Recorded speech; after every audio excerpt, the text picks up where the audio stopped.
Ladies and gentlemen, members of the press, I first of all want to sincerely apologize for keeping you waiting. Unfortunately, this morning we had one or two challenges that do not allow us to be here in time. Kindly take our apologies because we do not take your time for granted. Now, fellow Ugandans, I would ordinarily not be addressing this issue because many of us already know that this is meant to derail us, to take our important time that would have addressed furthering our struggle, and to cast doubt in our credibility and trust, and of course to affect our public image. However, I'm coming out to address this because I know that baseless as it is, if it's constantly heard without being addressed, there's a possibility that it will maybe be able to fool our gullible supporters. So here we are. I will address this statement in two languages. First in English and also in Luganda. Thereafter, we shall entertain some questions. Let me begin by giving a background. In 1999, when Dr. Kizza Besigye published a letter criticizing the Museveni regime, his life changed immediately and forever. He was arraigned before the military court-martial for apparently airing his views in a wrong forum. In October of the year 2000, he announced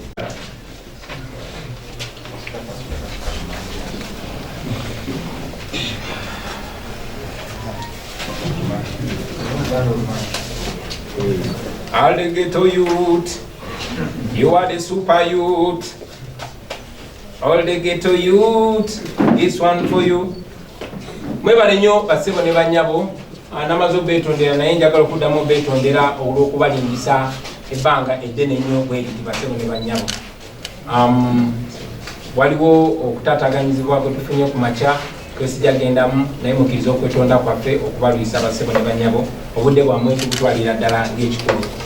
Era mu mbeera emu muzikirize mbategeeze nti oba oliawo sandivuddeyo kwogera ku nsonga eno kuba ffenna tumanyi nti bino ebiboozi babireese kutaataganya revolution yaffe nakugezaako kutusala sipiidi naye kubanga era mmanyi nti waliyo bannaffe eyo abayinza okubanga emitima gyabwe gibenyise oba nga beeraliikiridde olw'ebyo ebiyitiŋŋana ebikwatagana ku kusoma kwange n'emyaka gyange. Ensonga lwaki nsazeewo zijje ensonga naye mbirambulire mu butebekyo. Naye okusooka munzikirize mbawe ku byafaayo oba oliawo binatuyamba okulaba obulungi ebifaananyi n'okutuyamba okufumiitiriza ku nsonga kati ze tuli mu kuyitamu olwaleero. Mu mwaka gwa 1999 Dr. Besigye yawandiika ekiwandiiko ekyali kikolokota gavumenti ya President Museveni. Ekyo n'ekiwandiiko kyatukyusa obulamu bwe embagirawo era ne kibukyusa olubeerera. Amangu n'embiro baamutwalirawo mu kkooti y'amagye ne bamuteekako omusango nti ayogedde ensonga ku platform oba mu mpuliziganya etaali ntuufu. Mu mwezi gw'Okutoba omwaka ogw'2000 bwe yalangirira nti agenda kwesimbawo okuvuganya ku bukulembeze bw'eggwanga, twali tulowooza nti oba oliawo ekiwandiiko kyafuluma ekyamuleetera ebizibu, naye ate kino kyamuleetera nnyo ebizibu kubanga okuva ku olwo yafugira ddala omulabe wa President Museveni n'ebitongole bya gavumenti byonna ebisinga obungi. Mu mwaka gwa 2001 nga wakayita emyezi mitono nnyo ng'okulonda kuwedde, Dr. Besigye baamukwata era ne bamusaako omusango ogw'okulya mu nsolukwe. Gavumenti yagamba nti yali akolagana n'abayeekera ab'e DRC oba Democratic Republic of Congo. Olwali okuteebwa okwewerera n'okutiisibwatiisibwa okwali kuteekeddwa ku bulamu bwe kwali kungi, yalina okudduka mu ggwanga n'agenda mu buwaŋŋanguse egyo yamala emyaka 4. Mu mwaka gwa 2005 bwe yakomawo mu Uganda okwesimbawo mu 2006, kampeyini zaali zakatandika ne bamukwatirawo ne bamusaako omusango ogw'okulya mu nsolukwe ne bamusaako n'omusango ogw'okwata omukazi. bwe baali bamusaako omusango ogw'okulyamu olukwe bagamba nti yali akolagana n'abayeekera ba PRA era ne bagamba nti yali akolagana n'abayeekera ba KONI. Ku nsonga z'okukwata omukazi, gavumenti yagamba nti mu mwaka gwa 1997 emyaka 9 egyali gyayise bagamba nti Dr. Besigye yali akutte muwala w'omu ku mikwano gye gwe bayitanga Joanita Kyakuwa. Wayitawo emyaka mingi ekooti enkulu ereekulemberwa omulamuzi John Bosco Katutsi yagoba omusango guno era neeraga nti byonna bye baali bamutaddeko byali byabukuusa, byali byakugezaako kumukolokota nakumulima mpindi ku mabega. Kinajjukirwa nti musango ogwo gwe bateeka ku Dr. Besigye ogw'okukwata omukazi eyali amwozesa kati yakulira akakiiko k'ebyokulonda omulamuzi Justice Simon Byabakama Mujeni. Jeno Kayihura yali nnyo musango ogwo, n'olwaleero Commissioner General akulira ekitongole ekisolooza emisolo Mwami Musinguzi Lujoki nabo bazanya paati y'amaanyi mu muzannyo ogwo gwe baali basibye ku Dr. Besigye. Nga 16 omwezi gw'11 omwaka 2005 Dr. Besigye ne banne bwe baali basibiddwako emisango egyo baatwalibwa mu kkooti enkulu okweyimirirwa. Omusango gwali gukyagenda mu maaso, abasirikale bamukwata mundu abaali tebali mu uniform naye nga bambadde ebyambalo ebiddugavu balumbagana kooti ne bagyetooloola era ne bawamba nebwe obusenge obwali bukwatibwamu abasibe abaali balindiridde okweyimirirwa. Era oluvannyuma lwa byonna okweyimirirwa kwalemesebwa kubanga abasirikale bayingira mu ofiisi zonna ne bazikyankalanya abo baali bayita ba Black Mamba era abasibe bamaliriza nga baziddwayo mu kkomera. Omwogezi w'amagye mu kiseera ekyo Major Felix Kulayije yagamba eggwanga yaba Black Mamba baali bateekeddwa ku kooti basobole okukwata abo abasibe singa baba bateereddwa basobole okuggulwako emisango emirala mu kooti ey'amagye. Bannayuganda banyiiga ne balaga obutali mumativu ne basitula amaloboozi gaabwe era gavumenti kyeyaddamu kwali kuwera nkuŋŋaana, kuwera kwekalakaasa na kuwera byonna byonna byali byogerwa ku muzannyo ogwo ku musango ogwo.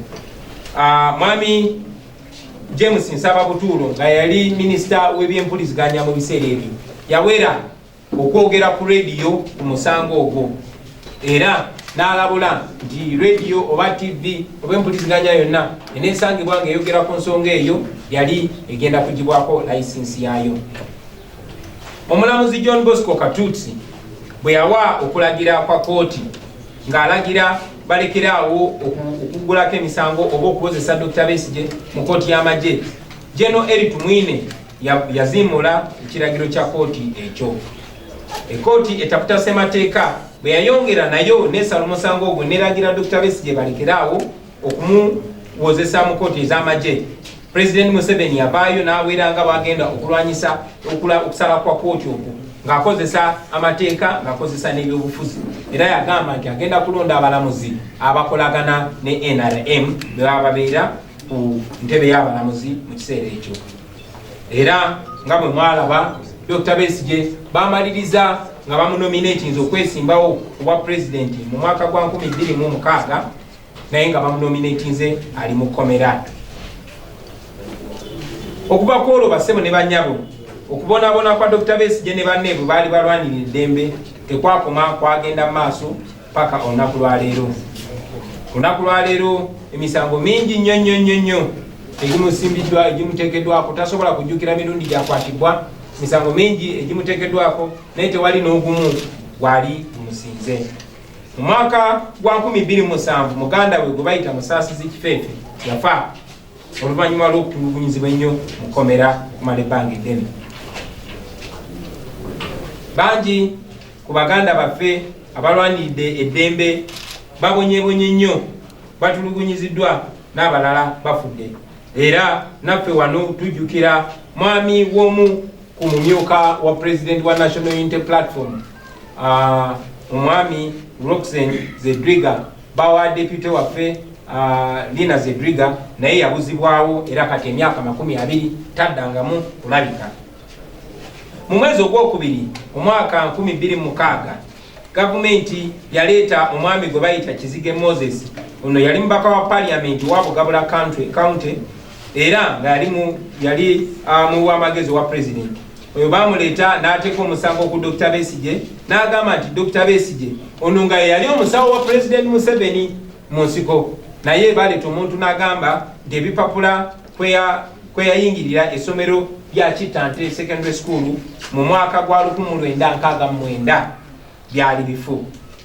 Ekyo nno kikulage nti Museveni bw'aba asazeewo okulwanyisa omuntu agyeyambula buli kitiibwa kyonna n'obuntu bulamu bwonna abweyambula basebo ne banyabo.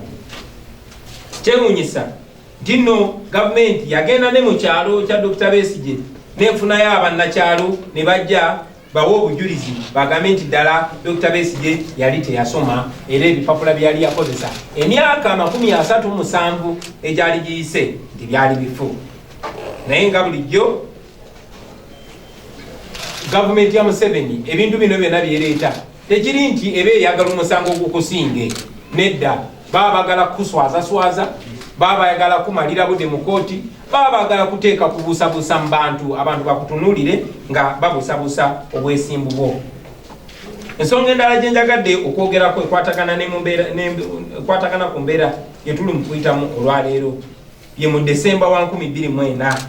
Mujjukira nti nno omulundi ekibiina kya FDC oba Forum for Democratic Change bwe bagezaako okuwandiisa ekibiina ky'ebyobufuzi, abantu bangi nnyo bawagibwa gavumenti ne bajja ne bagenda mu kooti ne bawakanya okwewandiisa kwa FDC ng'ekibiina nga bagamba FDC kibiina kyabayeekera.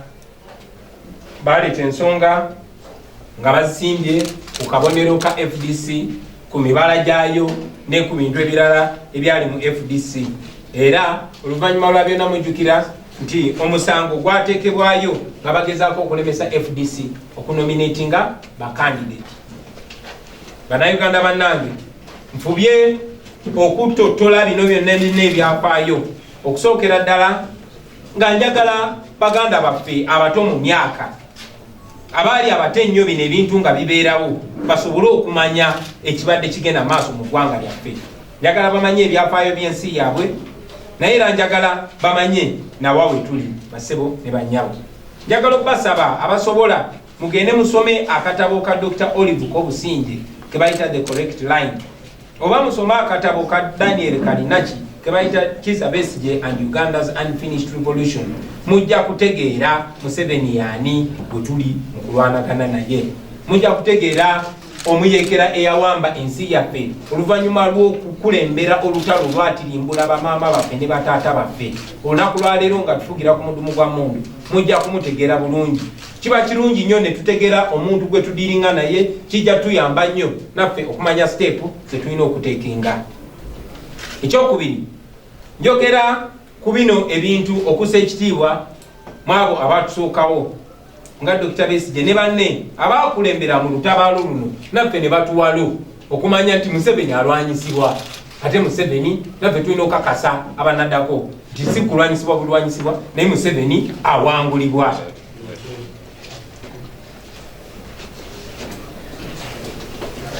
Ekyokusatu era ekisembayo, njogera ku byafaayo bino nga njagala baganda baffe bonna bamanye nti nno okusoomozebwa nze ng'omuntu kwe mbadde mpitamu okuva olunaku lwe nayatula nti ngenda kwesimbawo mu 2021 si bipya.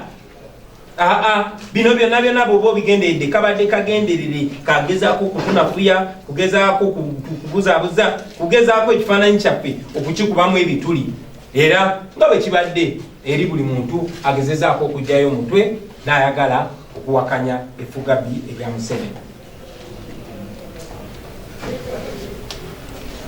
Njagala mumanye nti badikiteta babeera batiitiizi. Museveni mutiitiizi, n'abo bakozesa batiitiizi, kuba amazima gazitowa nnyo era tebasobola geetikka. Tuvolaba beekweka mu bulimba nakutiisatiisa. Bannakyemalira bonna kyebasooka okukola oba ogendedde mu byafaayo n'otunula, basooka kugezaako kuwanguzi oba kusikiriza abo ababawakanya babeegatteko. Naye bwe kigaana ng'olubajjayo eryanyi lyonna. Era Mukama bw'anaaba ampadde obudde n'obusobozi mu biseera eby'omu maaso, nja kuvaayo ate mbattotolere bantu bameka na mirundi emeka gavumenti ya Museveni gyesobodde okuntuukirira oba gye yafuba okuntuukirira baali bakyasobola okuntuukirira nga bagezaako nange okumpa ku ezo zi biliyoni ze babbye ku bawi b'omusolo bagezeeko okundongowaza nange okunteeka ku sayidi yaabwe. Naye bamala kulaba nti tekisoboka, bamala kulaba nti nze sigulirirwa, awo ne basalawo bajjeyo eryanyi lyonna lyonna, ne basalawo banaabe ensonyi zonna zonna. Naye ng'ojje ku ekyo baganda bange, njagala mmanye nti bannakyemalira ekyokulwanyisa oba wiponi gye basinga okukozesa ate ekyennaku ge mateeka. Ng'oggyeko okugulirira, ng'oggyeko okutiisatiisa, bakozesa amateeka nga ttuuli yaabwe oba ng'ekyokukozesa. Kuviira ddala mu bazungu nga bafuga omwana w'omuddugavu n'efuga bbi mu apartheid South Africa, paka ku ba Bashir, ba Hosni Mubaraka, ba Gaddafi n'abalala, bakozesa teeka nga weapon ey'okunyigiriza bannaabwe. Okuva lwe twalangirira nti tutandise People Power Movement, gavumenti ya Uganda efubye okukozesa amateeka mu ngeri enkyamu ogezaako okutulemesa. Mu Arua mujjukira ng'oggyeko ekyokunteekako omusango ogw'okulya mu nsolukwe, baagamba nti bansanze ne zimashini gaani 2 mu luumu yange, newankubadde zaamala ne zibula ng'empewo. Banteekako omusango nze wamu ne bannange nti twakuba emmotoka etayitamu masasi, naye nti ffe twagikasukira ejjinja n'eyatika. Twakwata ejjinja limu abantu 30 n'omusobyo ne twasa emmotoka eyo. Yenjogera ya Museveni ne banne. Oluvannyuma lwa byonna banteekako omusango ogw'okuwakanya omusolo ku internet. Era olunaku lwa leero ntambulira ku zi police bond ku misango egisukka 20. Omwaka oguwedde ekitongole ky'omusolo ekya Uganda Revenue Authority kyandeetera biiru ennene gye sirabanga nako, ne baŋŋamba nti bateebereza nti nali nkola sente nnyingi nnyo naye ate nali siwa musolo gumala. Mujja kujjukira nti omwaka oguwedde era nze wamu ne bakulembeze bannange omuli Mukulu Joel Ssenyonyi n'abalala bwe tubadde tukulembera ekisinde kya People Power, baatutwala mu kooti ne batugulako omusango ogw'okubeera nga tukulembera ekisinde kye bayita People Power. Mu bannamawulire mukijjukira ekyo. Emisango ekiteekeddwa ku nze ng'omuntu mingi nnyo. Bataddeyo abantu ne bateekako emisango nga batandikira mu kugamba nti ettaka lya wano ekamokya tuyimiridde olwaleero nti tulina mu bukyamu, ne bagamba ne baleeta omusango nti amaka gange Emagere ndiwo mu bukyamu, ne baleeta n'omusango nti ebusaabala gyenyina biiki nayo ndiwo mu bukyamu. Buli omu akimanyi nti bino ebintu mbadde nabyo emyaka egisukka 10, naye ekyo tekiganye gavumenti wakati mu buswavu bwayo okuvaayo nereeta ebintu ebisesa ng'ebyo. Naye era mumanyi nti byonna byonna biriwo kubanga nakigamba ate nga sikizaayo nti ŋŋenda kwesimbawo ate tugenda kuwangula Museveni mu mwaka 2021. Juzi wano bwe twavaayo ne tulangirira ekibiina kya National Unity Platform ng'ekibiina ky'obufuzi, abantu abamu baavaayo ne bagamba nti twalondebwa okulembera kino ekibiina mu bukyamu mu bumenyi bw'amateeka. Newankubadde ekiswaza nnyo ng'era bwe kibulikika, abantu be bamu baali ku press conference nga balina membership card ze baafuujinga, byonna mubiina ku kamera, nga ne bagamba nti bagenda kuloopa mu kooti. Naye ate kyewuunyisa nti bwe bagenze mu kooti okuloopa omusango, ate zi membership card ze bagambye nti balina tebaziwaddeyo, era ne bagamba nti ekibiina mu kiseera ekyo kyali tekigaba membership card, era tebabawa membership card. Eno ensonga ngeri gyeri mu kooti sigenda gyogerako nnyo kubanga ekyo kooti tekikkiriza kwogera ku musango nnyo guli mu kooti. Naye ndowooza mulaba obuswavu bwa President Museveni ne banne bakola nabo. Ebitongole bya gavumenti naddala ebikuumaddembe be bali emabega w'abano abantu be babateekamu ssente ez'omuwi w'omusolo okugezaako okulwanyisa abo abagezaako okulwanyirira Bannayuganda. Naye kituwa essuubi baganda bange ti ebintu bino byonna tebyakasooka okolebwa. Bino ebintu byonna bize tebimalako era mbakakasa nti ku mulundi guno tebigenda kumalako. Ebyo byonna nga baze obyogera baganda bange, ebyo byonna nga tumaze obyogera, njagala otwala guno omukisa ate okwogera ku nsonga ebadde mu mawulire, ebadde ku mimwa gy'abantu ebbanga lino lyonna eriise. Mbyogeddeko waggulu nti buli gavumenti bweyagadde okulwanyisa abo abagivuganya, wabadde ngawo bannayuganda abeereeta bo nga beetegefu okukozesebwa. Bangi badde bannaffe, abalala badde ku bantu abatumanyi, abalala bannayuganda ababeera eyo naye nga bo tebibakwatako ne baba balimba kasita babanga babwadde sente. Ku Dr. Besigye bakozesa bakyakuwa, bakozesa bakizige, bakozesa bagiribati alinaitwe, bakozesa byabakama n'abalala bangi. Kunze muze mubalaba bakozesa era nga abalala nabo bakyajja. Naye njagala obbakakasa mmwe basajja mmwe nti amateeka gali ku ludda lwaffe, bannayuganda bali ku ludda lwaffe, ne Katonda ali ku ludda lwaffe. N'olw'ensonga eyo tujja bawangula buli kabadi ke muleeta.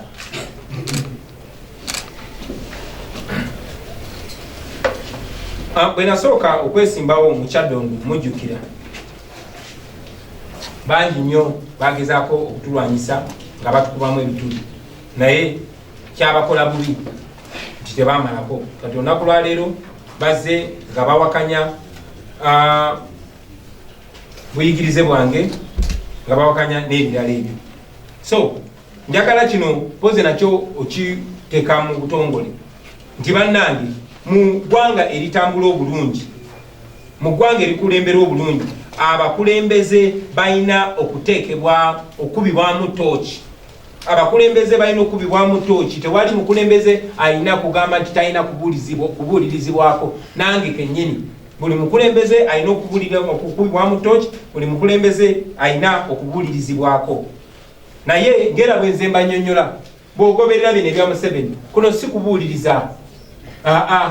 Kuno kugezaako kunafuya, kuno kugezaako kulima mpindi ku mabega. Obulamu bwange bwonna nga mmwe bannange abasinga abamanyi, obulamu bwange obusinga mbuliivinze mu maaso gammwe nga mundaba, mbuliivinze mu kamera. Tewali kintu kyonna kikwata ku nze kyesoogeddeeko mu lwatu, ogutali mulundi gumu, ekitali mirundi ebiri, ekitali mirundi esatu. Naye olwa okusaba kw'abangi n'olw'okwagala nyongere ate nkikube mu tooki, nyongere mbiteeke mu musana, sazeewo olwaleero nateera mbeeyo mbiteekewo straight. Era ensonga ze zino wammanga. Ensonga esooka, nze Kyagulanyi Ssentamu nazaalibwa nga 12 omwezi ogwokubiri omwaka 1982. Banzaalira Nkozi. Mukulu wange ali awo gwe bayita Julius Walakira, ng'ono gwe nzirako, nga maama y'omu ne taata y'omu, bamuzaalanga 23 omwezi ogw'ekumi omwaka 1979. At least bw'oba ogendedde ku biwandiiko byonna ebiri official ebibye. So tewali ngeri osobola kuŋŋamba nti ate nze banzaala nga 12 ogwokubiri 1980, ng'ate omuntu gwenzirako ng'omukyala y'omu ye yatuzaala nga ye bamuzaala emyezi 4 egyali giyiseewo. So omukazi tasobola kufuna lubuto mu myezi in fact 3 n'ekitundu. Tasobola kuzaala leero ne wayitawo emyezi 3 n'ekitundu n'azaala omwana omulala. Na 1986 era nga nasomera mu St. Maria Goretti Nursery School e Kamwokya. Essomero lyabeeranga mu Kifumbira wali ne kati liri awo mabega wa kino ekizimbe, era musobola okugiraba mwenna abasebo ne banyabo. Nasoma P2 nasoma P1 ku City Primary School, kati baliyita Alia Primary School, biri awo Kamwokya waggulu, era P1 nagisoma mu 1987. P2 nagisomera Kanoni Umeya Primary School mu 1988. Eyo nno gye nayigira n'okusoma essaala z'Abasiraamu. Temunsanga ne mumpita Omusiraamu, nasomerayo busomezi. P3 nagisomera Kasaka Primary School ewaffe Gomba mu 1989.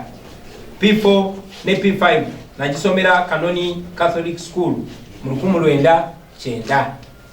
Eyo no nasomera kuva mu 9 paka mu 9 mu gumu. P4 ne P5. P6 nagisomera St Aloysius Primary School e Bukalaji mu 1992. Eyo no gye nali nga nsoma bulungi. Kitange n'asaba headmaster waffe ebiseera ebyo bamuyitanga Mr. Kato. Namusaba mu ssomero gye nali mbadde gye nasomera P5 e Kanoni Catholic School. Namusaba anzikirize ndigisitalinge nsobole okutuula P7. N'olw'ensonga eyo P6 nagisomako taamu 2, taamu yasembayo nagimala nasoma P7 era nentula ebigezo mu mwaka gwe gumu ogwo ogwa 1992. Nempita neŋŋenda mu senior 1.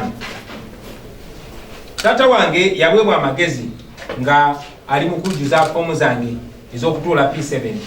Yaweebwa amagezi ng'emyaka gyange bagyongereko emyaka 2 gisobole okwatagana n'emyaka gy'abakandideeti abo abali batuula P7 mu kiseera ekyo nga mwe muli ne mukulu wange gwenzirako Julius Walakira. Era eyo ensonga lwaki bwe nali ndigisitalinga mu P7 baateekawo 1980. Ekyo nno ensobi gye nalina okutambula nayo empapula zange information eremu esobole okufaanagana. Nalina okutambula n'ekyo paka ku senior 4, nalina okutambula n'ekyo paka ku senior 6, nalina okutambula n'ekyo paka ku university. Newankubadde natuula P7 nga ni P6 mwana watu nasoma bulungi era nempita nengenda mu senior 1. Naye ngera bwe mbanyonyodde tinalina okontinuinga, nalina okugenda amaaso n'eyo mistake yali ekoleddwa ku mpapula zange paka emyaka paka mu mwaka ogw'2000. So kino njagadde mukibajjukize nti taata wange omugenzi kati JW Sentamu emyaka 9 egiyise mu mwaka gwa 2010 aina interview gye yakola era nga video recording eyo gyeri nga nnyonnyola engeri bino byonna gye byali bikoleddwa. Oyo yali kitange omugenzi JW Sentamu. Eyo video eri available era tujja gibawaako. Ensonga yemu omu ku bakulu bange Ediyawe waliwo interview gye yakola emyaka 14 egiyise mu 2007 era nakinnyonnyola bulungi nga bwe nasobola okutula P7 nga ne P6. Era n'omu ku bakulu bange Nyanzi mu 2008 waliwo interview gye nalabye era nga naye yali akyogerako. N'olw'ensonga eyo eno ensonga si mpya, eno ensonga tezze lunaku lwa leero.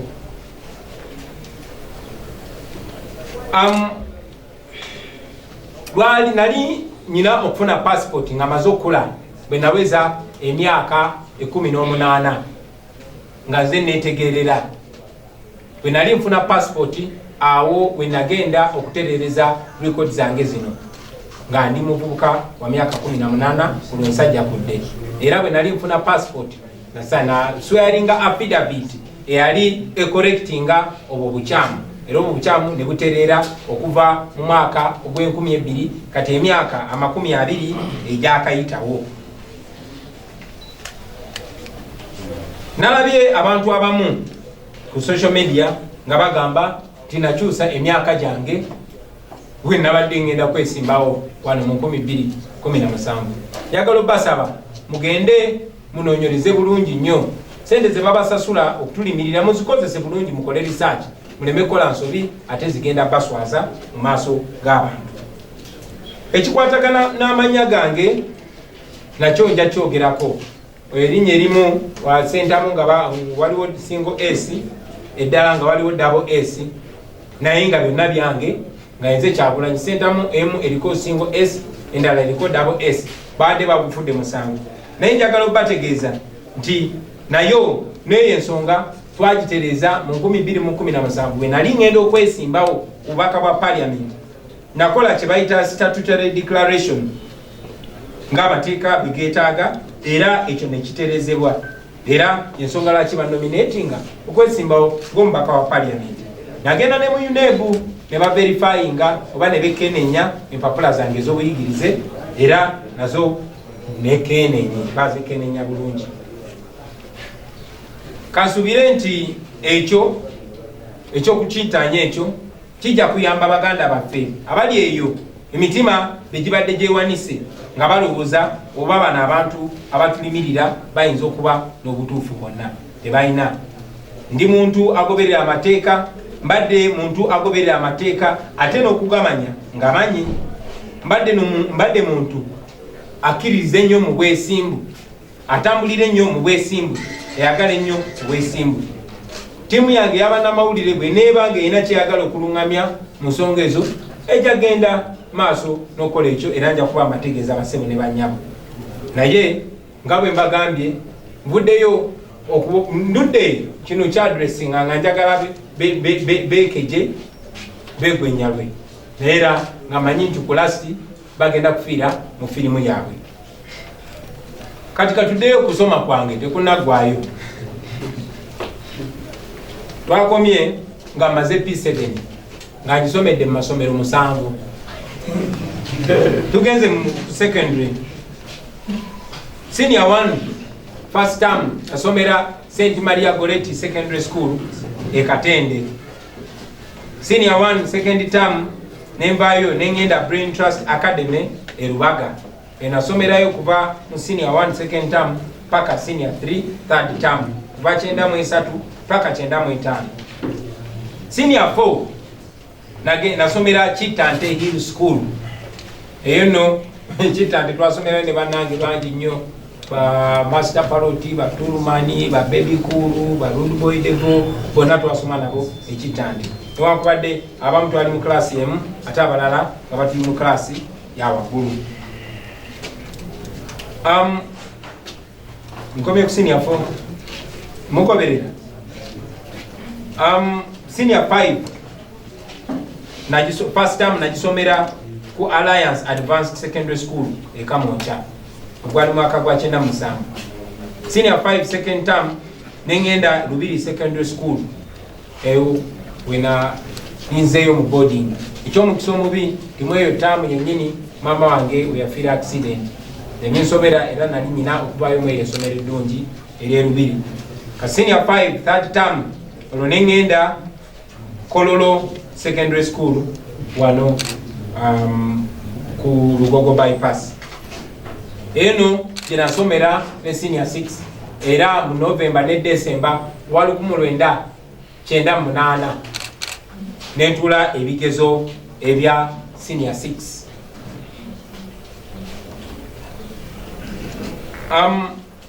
Bwenavaawo naweebwa ekifo e Makerere University era ngaawo nali mpereddwa expo okugenda okusoma degree Bachelor of Arts in Social Sciences mu 1999.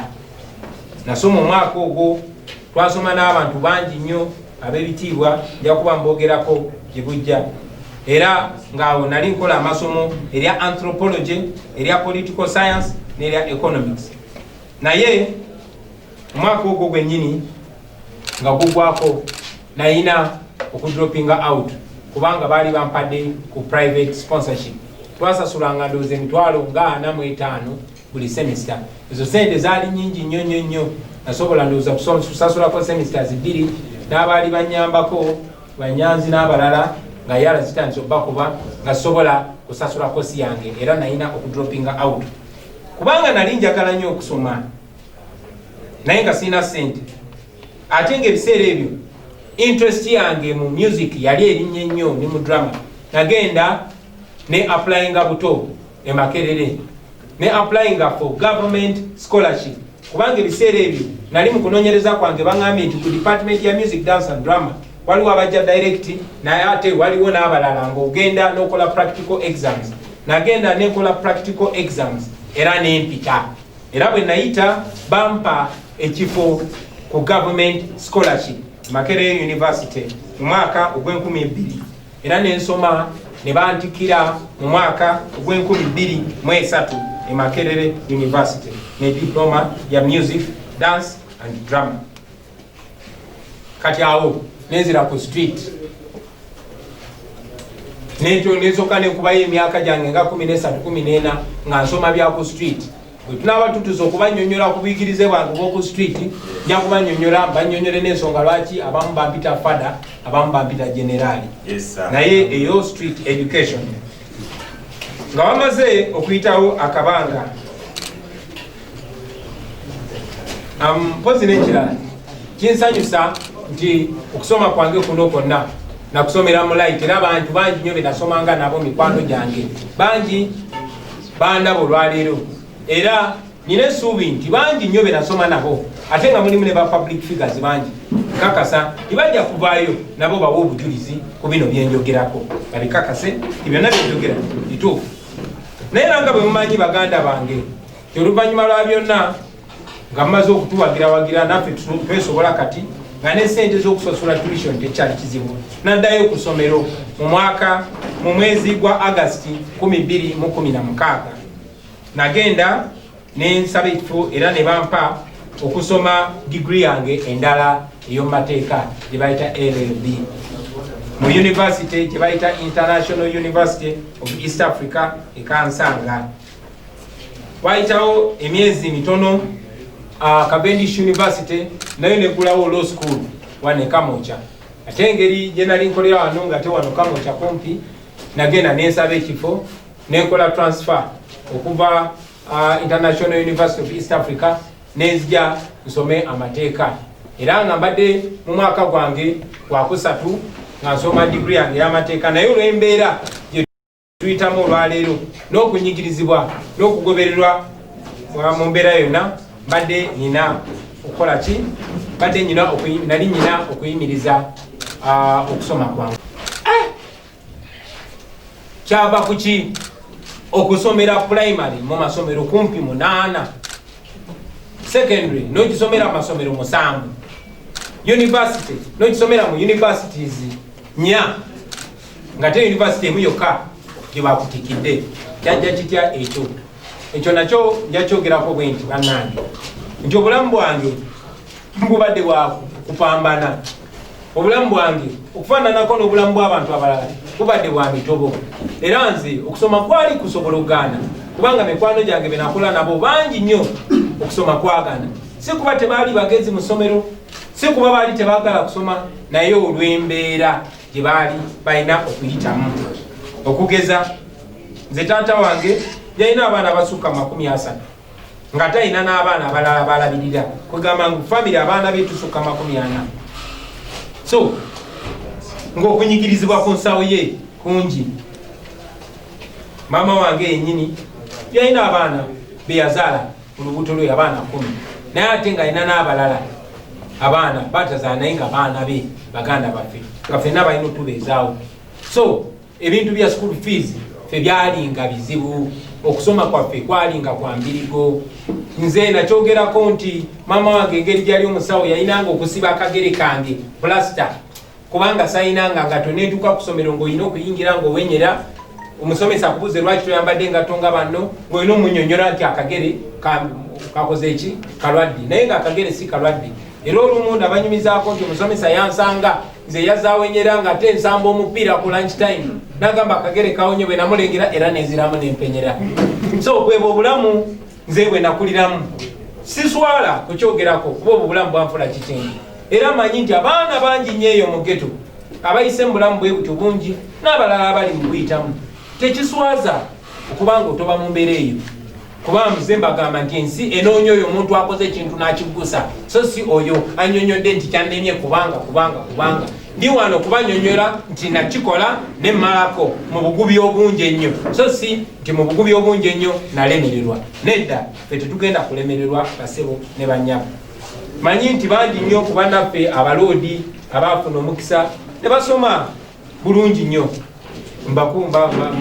bayozayoza Katonda yabaagala naye oba oli awo abo tebasobola kumanya kyenjogerako naye nga Buju Banton bwe yagamba he who feels it knows it.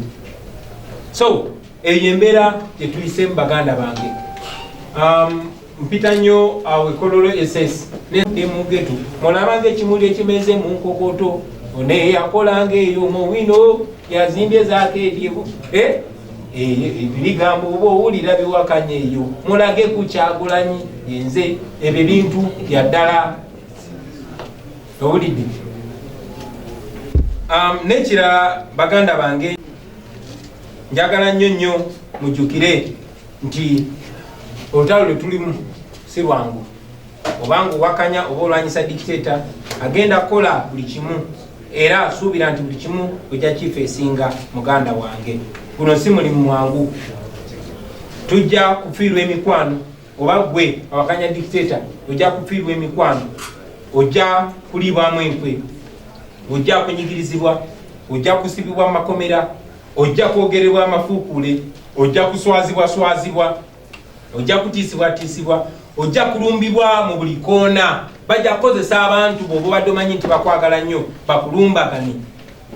Naye lemerako muganda wange, ogwo gwe muwendo gwe tulina okusasula nga tulwanirira eddembe. Ogwe muwendo ogusasuddwa kuba abamu basasudde na bulamu bwabwe. Mpozi njagala mujjukire mwenna abali eyo nti abantu bangi miliyoni na miliyoni abayise mu bulamu ng'obwaffe, abantu abayise mu bulamu ng'obwange bali ebitundu ebisukka mu 8 ku buli 100. Abo bwe mulaba abavuga boda ne degrees abo, abo bwe mulaba abamaidi, abo bwe mulaba ku zi washing bay, si busiru, si butayagala kusoma, si butasobola, no, naye embeera ebateekeddwako naddala baba bakulembera, embeera ebatadde mu mbeera gye balimu kati. Era kye kitulwanyisa emisana n'ekiro tulabe nga abaana baffe tebayita mu mbeera gye tuyiseemu, kubanga tetuli sure nti baana aba mu mbeera eyo banaasobola okumalako nga ffe ababazadde twamalako.